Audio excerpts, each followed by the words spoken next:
When we think about prediction, we usually picture a contest between human intelligence and pure randomness. We imagine the future sitting ahead of us as a completely blank field, an amorphous space where nothing meaningful has yet happened. This creates the null state fallacy. It assumes an active, live system can be mathematically treated as if it were inferentially blank, as if the process itself carries no structural weight. In that framework, forecasting is forced into one of two impossible definitions. Either you somehow possess a mystical omniscience before a process even begins, or you are simply guessing harder than baseline chance. Both views fail.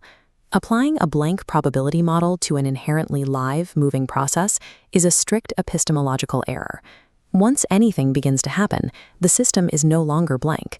The moment any lawful process begins, it permanently kills the null state. It begins leaving physical and mathematical trace.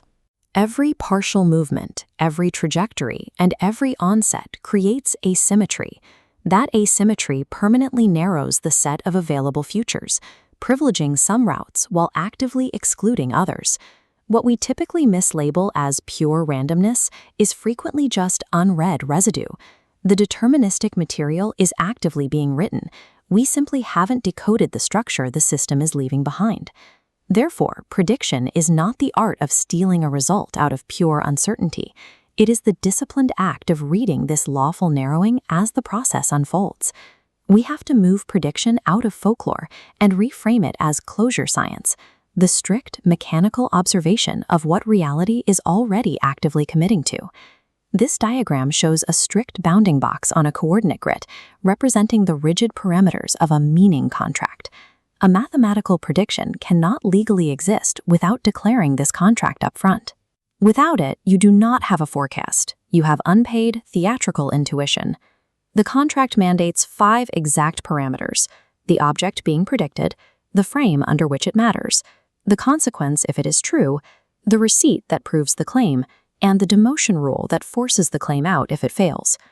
When the vertical marker drops down, it signifies the precise onset of the process window. This is the specific, lawful temporal corridor, where the system actively begins answering the meaning contract. Determinism does not need to exist in a readable form before this onset. The future only becomes readable once the process crosses this line and actively begins leaving trace. Repeating a process doesn't artificially generate determinism. It refines our ability to read the existing trajectory model unfolding inside the window. Without defining exactly what constitutes a valid measurement receipt and the exact moment that measurement begins, any forecast is mathematically useless. Most predictive models are entirely obsessed with the endpoint. Did the final result occur? But endpoint obsession easily conceals lucky matches, post hoc rationalizations, or trajectories that never actually followed a legal route. We replace that with the axiom of trajectory priority.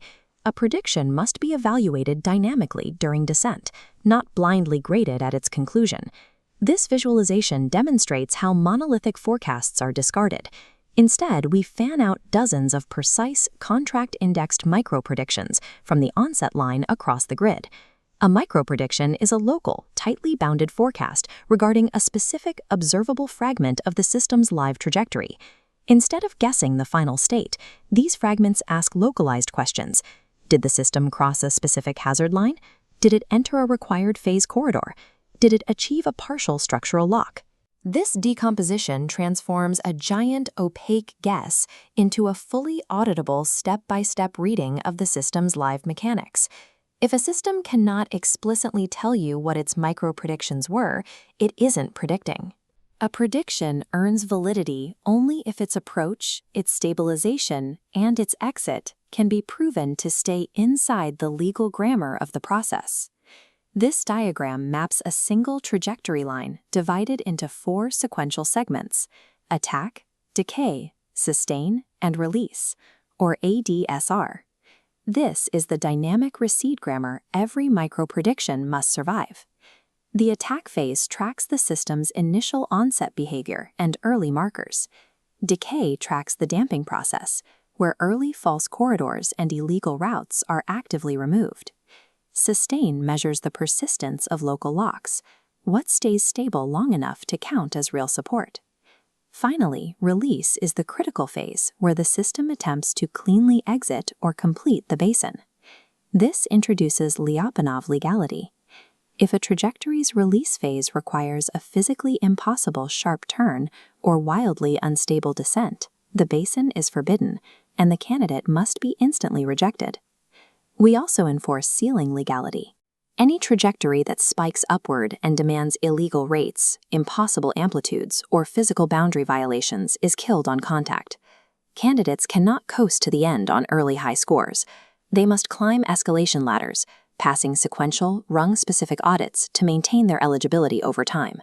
A highly specific forecast requiring an illegal route to succeed is useless. It exposes a system built on hype and curve fitting rather than lawful admissibility. This shows the positive channel. Here, micro-predictions that survive legality checks and maintain their support cluster together in the center, forming a highlighted live corridor. But we also need to address the predictions that don't survive. Failed micro-predictions are not waste, and they do not merely lower a generalized confidence score. This is the negative channel.